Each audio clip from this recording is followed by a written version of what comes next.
Today you are all invited to a bookish spring picnic on the grounds of a beautiful colonial estate.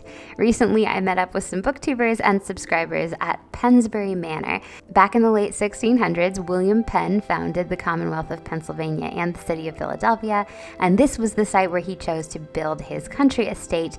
The original house did unfortunately fall into disrepair, and this property was rebuilt in the 1930s. You can bring a picnic. It is such an idyllic location for a picnic, so we did have a potluck and we all brought lots of fun things. And after our meal, we took a guided tour, got to see the kitchen garden and the barns. All the employees at Pennsbury were just so nice and knowledgeable, and of course it was wonderful to be hanging out with bookish friends. And gosh, we could not have had much better luck with the weather. It was such a spectacular day. So I thought it'd be fun to bring you all along for the planning and prep and of course the day itself. Hope you enjoy.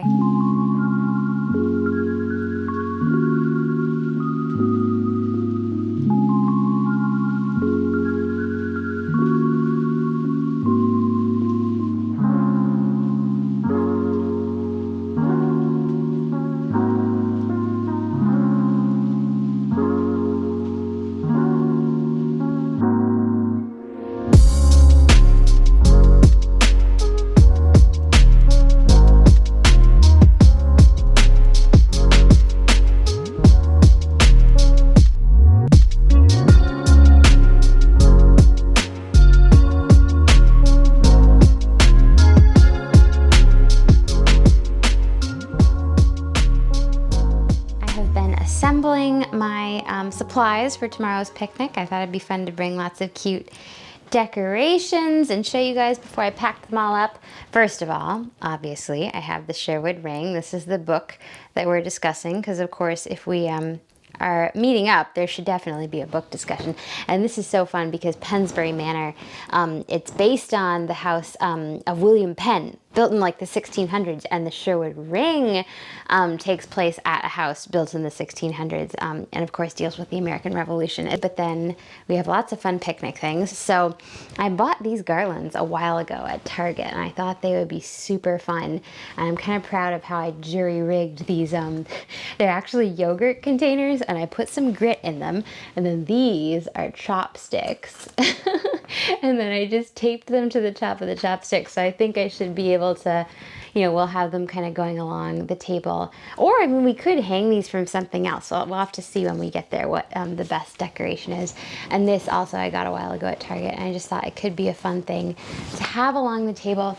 These, I went to Target looking for paper plates, and I didn't really like anything in the party aisle, and I was feeling like, I guess I'll just have to settle for these plates that I didn't really like. But then, like, I was literally on my way to the checkout, like 3 aisles away from the checkout, and I see these on an end cap. They were actually on an end cap with these, and they match them perfectly, don't they? But they're so pretty. And then the napkins match as well.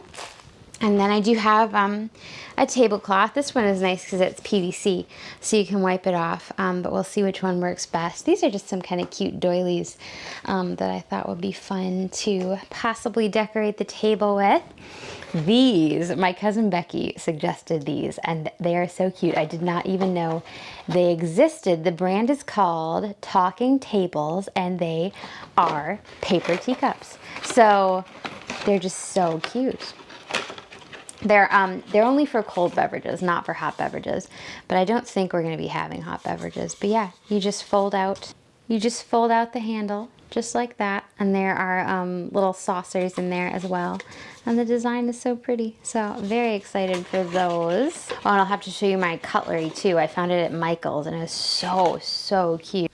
These I got on Amazon. I thought it'd be fun to have some paper 3-tiered stands. Be easier than lugging around glass. This, though, I thought I might, I don't know, if I have room in the bag for it, I'll bring it. But isn't it so cute? This was also a Target find. I just thought that could be fun for a display. And obviously the sandwiches I already made. Everybody's bringing some different potluck item. So very excited. Can't wait.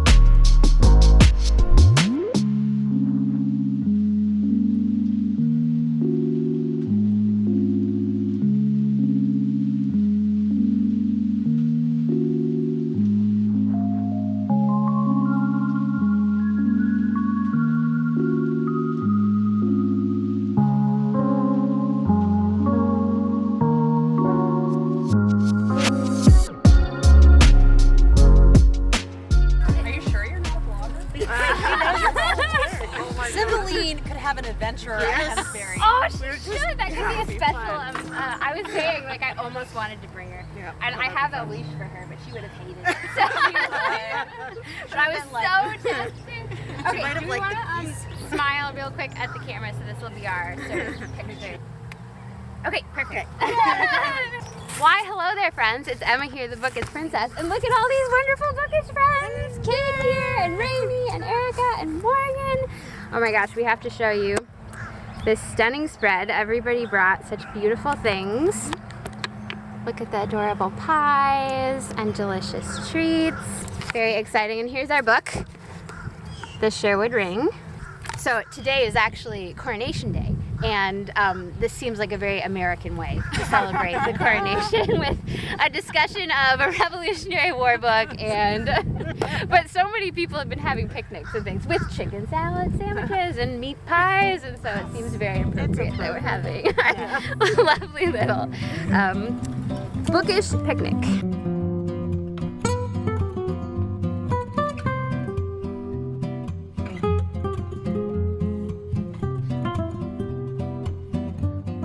This has just been such a gorgeous spot for a picnic. The mower has been unfortunate, but otherwise, right here next to the water.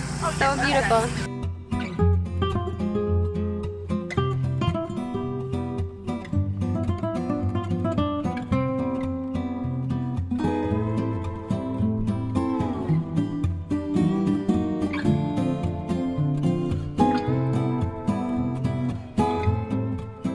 After we got our picnic supplies packed up and put away, we took a look at the exhibit called Seat of a Nation. It seems very appropriate to be learning about how Charles I and Charles II were connected to William Penn because Charles III was just crowned this morning. The Great Fire influenced the way he laid out the city of Philadelphia. How smart. To prevent the fire, you would really have to worry about that.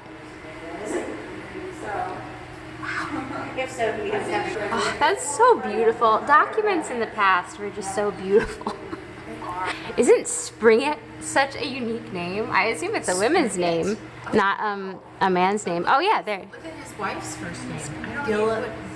Oh, it was her. Oh, it was her last name. Yeah. Yeah. Wow, that is quite a name. Erica just said, "Stand back. There's parchment." So look at the quill pen too. Oh, now talk about handwriting. That's gorgeous. The A's are all just like the @ symbol when you type it. Like there's a word for that, I'm sure. It's not coming to me. Okay. For a minute, I thought that said German cannibalists. The cannibalists. Cannibalists are welcome to, as long as they don't eat us. They need a safe space as well. Okay, what's interesting too, the religious persecutions, how it's obviously wasn't great to be a Catholic in England. The Huguenots were French Calvinists, and they were chased out of France. So it's so interesting to see kind of whoever was. Yeah, got chased out of other places.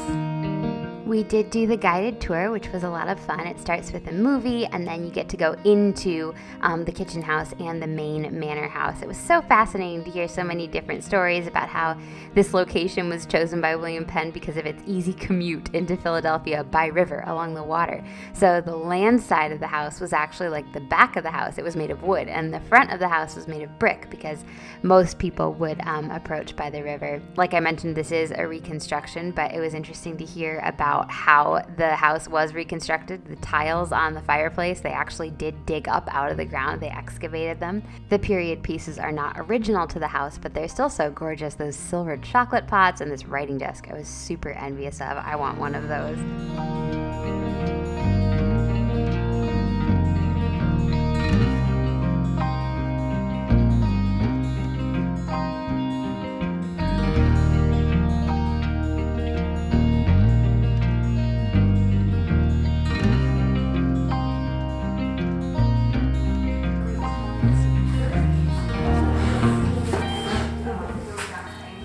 So many of these things, I'm like, I have one of those for my Felicity Merriman doll. Oh my gosh. I was not expecting that. Why is there hair right there? Oh my gosh, I'm too busy admiring all the curtain bedspreads are so beautiful. Wow, does that say this chair belonged to William Penn? It was presented to the Philadelphia Sanitary Fair by Mr. George Justice. A lot of the stuff in here is not from William Penn, but that must be his. Wow, that's very pretty. This is the room I would have picked if I lived here. I love how you can see out to the river. I think that's so pretty. The view. It's like a little heater. That looks so cozy. Oh my gosh, how many cups of tea could you make in that? Unbelievable amount.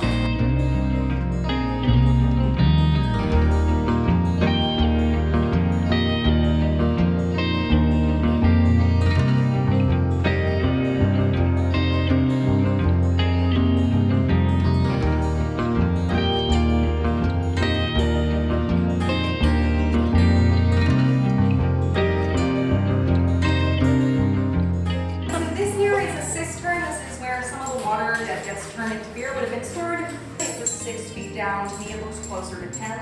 I'm not sure if they would fill it all the way. This is the one where most of the historic cooking actually gets done. You can say this gets a fair amount of use.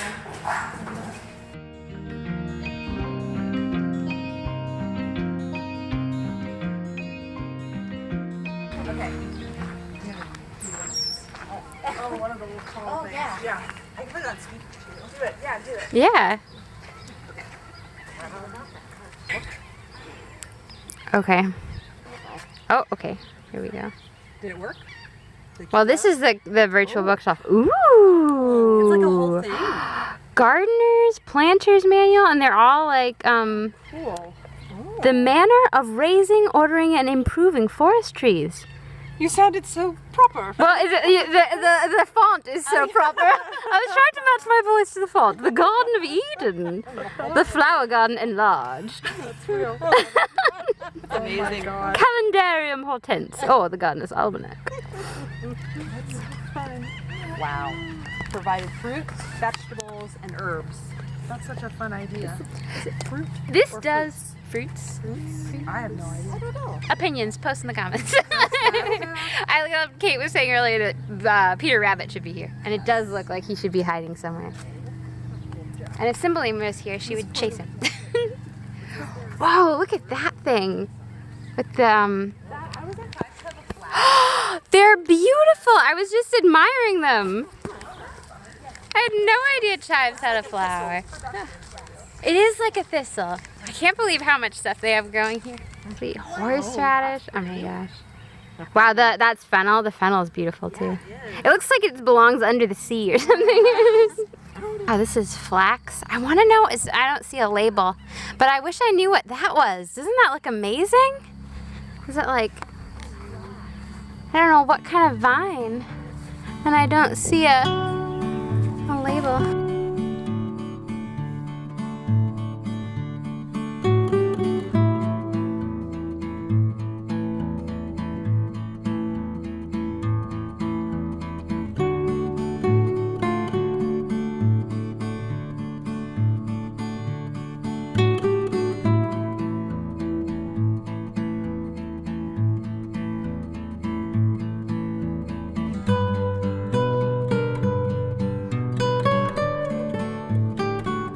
So beautiful. Of course, you need an orchard outside your kitchen garden. Do you think the animals are that way? Yeah, I think so. Yeah. Yeah, the bees are, caution, active bees. The bees are over here.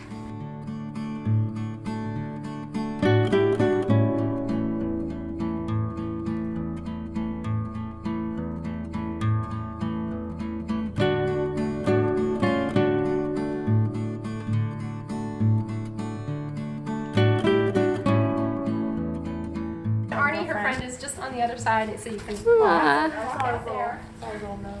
look! Ah! Hello.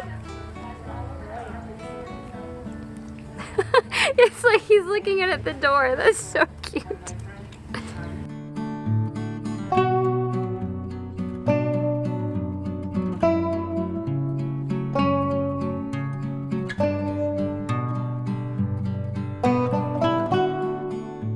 I I didn't end up filming much of our discussion of the Sherwood Ring, but I did write a little blog post about that book over on my Substack, bookishprincess.substack.com, if you want to check it out. However, our picnic guests were kind enough to each share their own Colonial / Pennsbury inspired book recommendations, so I thought that would be the perfect way to finish out the vlog. Kate, give us your Pennsbury Manor book recommendation. So, the book recommendation is, well, it's fitting to the time period. It's called A Girl Called Samson by Amy Harmon. This is my first Amy Harmon book. Everyone's been talking about her, and it's about a real woman named Deborah Samson who disguised herself and served in the Revolutionary War. And she succeeded in disguising herself, and years later, she survived. But when she died, her husband got a war pension because she served in the army. I love that. Oh my gosh. But it's such a page turner. It's gripping. It doesn't at all make war seem glamorous. It shows just how truly awful it is. Yeah. And there's also a really sweet romance developing. But it's very complicated because she's disguised. So That sounds so lovely. I haven't finished it yet, but I'm confident I will love it. So I could say, although I haven't read these in a long time, but of course the American Girls, all Yes. the series you have Felicity was Revolutionary. Yes. Yeah, and I read all the Samantha ones, so that's a little later of a time period, obviously. But all of the American Girls books are for middle graders, and they just give a wonderful little overview of all the historical time periods from. I believe there's even a Native American one. Yes, now. Kaya. Yeah. And now they're constantly adding more. They just added Claudie, who's like Harlem in the 20s. And they have Molly. Josefina. Oh, yeah. Yes. Josefina. And Molly, who was like World War II. Yes, yeah. So those are Kit, some favorites of mine. I need to reread a bunch of those. Yeah. Like literally all day today, I've just been like, that's Felicity. That's Felicity. So sticking kind of with the time frame and the theme, John Adams by David McCullough is my recommendation. I think it's a great look at the politics and the personal relationships of the period, and a great marriage relationship between John and Abigail. So I would recommend that. That sounds so good. I feel like we've been talking about John and Abigail a little today, and now I want to go and read. Because I read some of their letters, but not all of them. But do you have a? I do. I've got one. Okay, so a little bit like what we've been talking about, a little bit of a spin-off because it is in the 1700s, but it is in Scotland. I just read this book, The Rose and the Thistle by Laura Franz. It takes place in this Scottish castle. This woman goes to the Scottish laird's castle, and she has to go for safety reasons, and of course they fall in love, but there's drama and intrigue, and it's stormy Scottish history, but they talk a lot about clothing, and the clothing of the time period is similar, so it feels like similar vibes, so that would be my recommendation, which is great. I love it. Aw, you guys are the best. Look at this. The best, but now I feel like I have more books than I need to read. This has just been such a fun day.